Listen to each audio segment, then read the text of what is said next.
understand about people certainly didn't understand about trauma or PTSD or the brain of an adolescent and how it's not fully formed until your 20s. That she was from a very small town in a patriarchal culture. This was her first relationship. She thought she was in love. And this guy just was a total psychopath and controlled her. And look at the power dynamic here. Yeah. You said he would have been 19. She was 13 when they met. 13? Yeah. She's a baby. A baby compared to a 19-year-old. Those are formative years. Yeah. Like, that's going to mess you up. Yeah. But to this day, some people still think, like, well, is she innocent or is she... That's where I stand. I think that something happened. It got way out of control. Yeah. She's just trying to find her way around it. And she knew this guy had a temper. She knew obviously he's crazy. He shoots people. Yeah. You know, he was killing animals around her. Like, she knew and he threatened to kill her. I was just going to say that. I'm sure he threatened to kill her. Yeah. And he was constantly saying, like, well, I hope your parents are going to be okay. You know, just constantly putting her in this state of stress for several days in a row, on top of being alone in him at that house when she didn't know what was going on. I mean, it's just, it doesn't make sense to me how she would be in on it. And she, like I said, she led an exemplary life after that. She never had like a detention, like nothing. Right. I think he's just telling the story he wants everyone to believe. Right. Like, yeah, I'm a sexual monster. Yeah. Like, we were just doing it all the time. I get hard whenever I want and have sex, and she was in on it too because he's a fucking psycho liar. Yeah, and that's our creep this week, Charles Starkweather. Dude, what a good job! Thank you. What a fucking creep.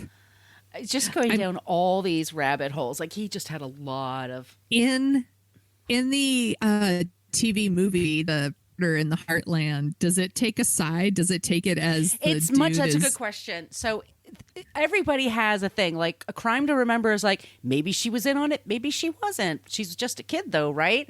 And and the most evil one was like, oh, she was totally in on it. She knew. Right. This one, the TV movie, it was the first time I think she had something to do with it because it's much more sympathetic to her.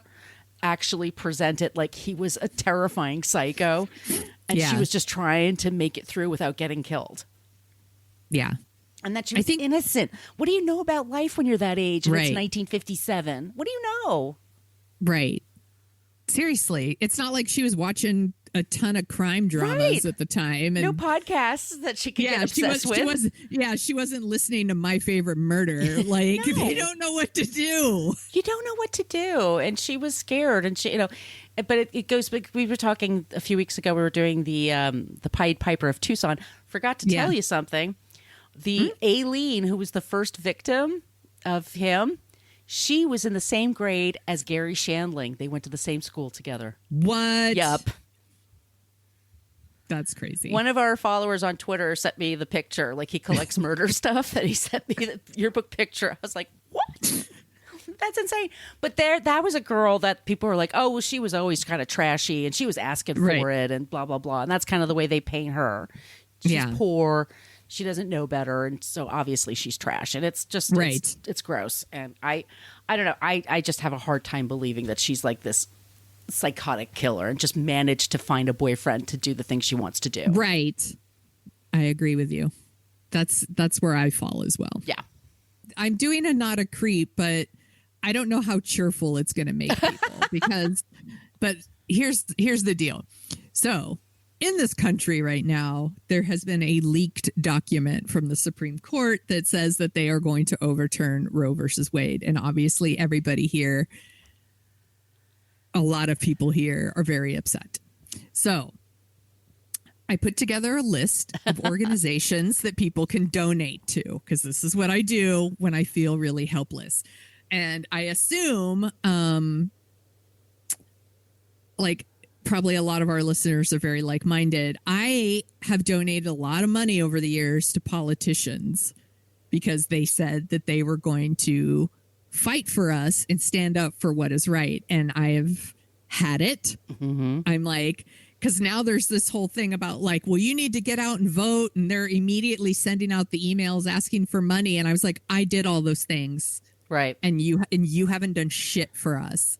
And this is a really, really big deal. Like, and this issue, by the way, is not as divided as you think. Like 80% of Americans don't want Roe versus Wade overturned. There's just a very, very vocal minority. Right. And it's really upsetting that this is happening. So I linked to it in the show notes for everybody. But The Cut and Mashable did a very good list of organizations you can donate to at a state level. And this is a big deal because when, I'm going to say if, but it could be when Roe versus Wade is overturned, what it does is it throws it back to the states. And then states get to decide whether or not abortion is legal or not. And a lot of states have already said, they've already started putting laws on the books or laws in process where it's going to be illegal. So your Texas, your Oklahomas, your Floridas, all of these. So California, I live in California, Margot's in New York. Both of these states will ratify things that make it legal. Right. They're very liberal states here. So I'm not so worried about California, and of course this is all going to be like a whole thing. This is just the start, right? Next is gay marriage. Next is interracial marriage. Next is, the governor of Florida has already said up next, like, I don't think public education should be free for all kids. Like this is a big deal, y'all. Yeah. And Roe versus Wade was founded on the idea of privacy too. So like if this is overturned, there's all kinds of things about our privacy that could get overturned as well. So, this isn't just a women issue. It's a big, big deal. So, like I said, The Cut and Mashable, have a good list of organizations at the state level. And then on a national level, there's the Planned Parenthood Action Plan. There's the National Network of Abortion Funds. There is a really great site that's called Aprarary. That's what it's called, collective. And it's for practical support. So you could donate money, but it also outlines like other ways that you can help, whether you're volunteering, whether you're writing postcards, making phone calls, like other ways that you can help. If you can't do money, don't want to do money, want to do more, there's other things you can do. There's also the NARAL Pro-Choice America site that you can donate to through Act Blue.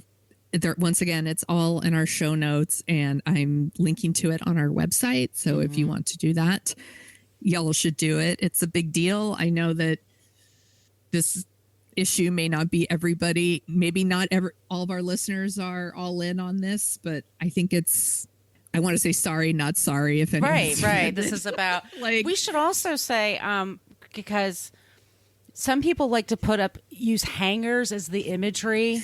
Yeah. And I was reading someone else's tweet about it, and they really went diving deep with it and said it's old iconography that makes people even more make abortion seem even more scary and more frightening process than it actually is. It's a pill. It's very quick and very easy. There's no reason to think about it being like, there's no back alley. I mean, it's just going to be people getting pills for people, but then are they going to be safe? Are they going to be effective? I mean, so that's another thing to it's that, and it doesn't work with them. They don't care. Like the people that are really against abortion, like the wire hanger thing just doesn't even. Joan Crawford fans, but other than that, nobody else cares about the wire hangers. Like they're just not. Yeah. Yeah. No, they don't care. And I've also seen some things on Twitter where people are sharing stories about like really conservative families that they've grown up in or that have been a part of these like pro-life organizations or whatever. And they'll say like they really don't care about like a poor woman who's going to die from like a botched abortion. They legit don't care. No. And they don't care about babies because we don't have free medical care here. We don't have adequate preschool, daycares, maternity leaves, anything. It's just about holding women down, holding women back. Yeah, and there's also this, I'm sorry. It's about this idea also of like, America, our population is great. The number of young people that get married and have families and have babies or adopt them and create families, like wherever way you create your family, it's been healthy in America. Other parts of the world, like China and other parts of the world, they're in trouble because they have this huge amount of people they have to support. That's why it's always like it boggles my mind. We're like, no, you can't have health care. We can't have that in America. We can't afford it. I'm like, they can afford it in Berlin. They can afford it here. We have a healthy... Our 20-somethings still get married, still have kids, 20 and 30-somethings. So there's no reason to say that we can't afford these things or that there's some shortage of babies or something. There's no shortage. Yeah. It's Well, so the reason that and maybe this would make a good creep. I don't know. Maybe I should think about this, but the reason that abortion even became like this hot button issue in America was the evangelical Christians were like, they got on board with abortion in like the 80s, I think, because they couldn't do racism anymore. Yeah. It was like, we want to be racist, but they couldn't be racist.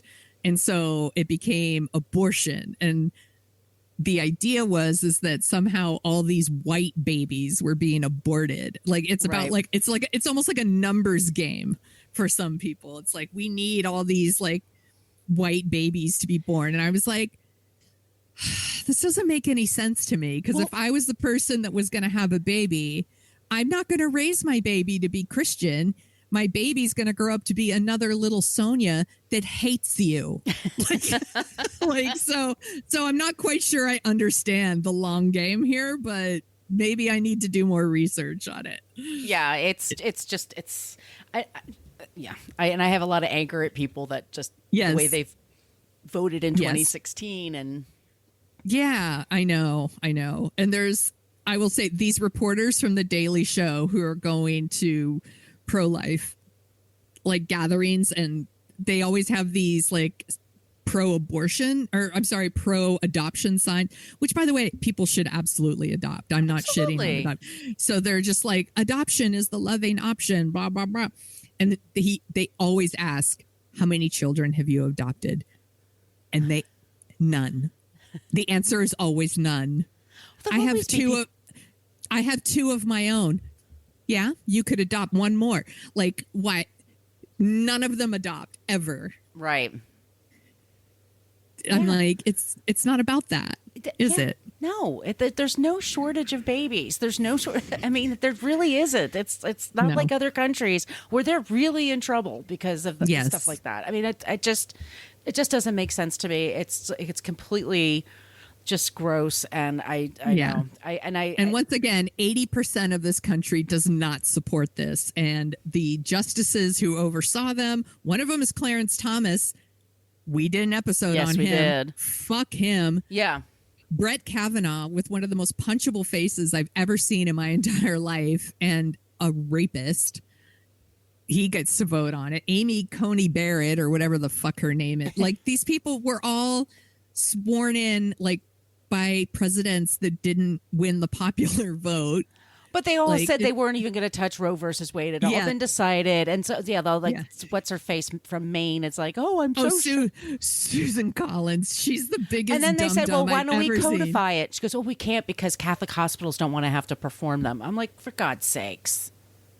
And the politicians they've done nothing. They've had all this time to to back it up, to put in other legislation in place. They've done nothing. And they're still they're being, for lack of a better word, pussies. They're still being huge pussies, and they're not doing enough. And I'm like, fuck these people. You're not getting any more of my money. Unless you're Stacey Abrams, you're not getting any of my money. Right. I'm with you.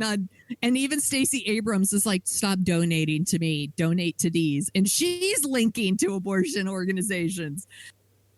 that's our not a creep, are these organizations that are on the front lines. They're doing the right thing.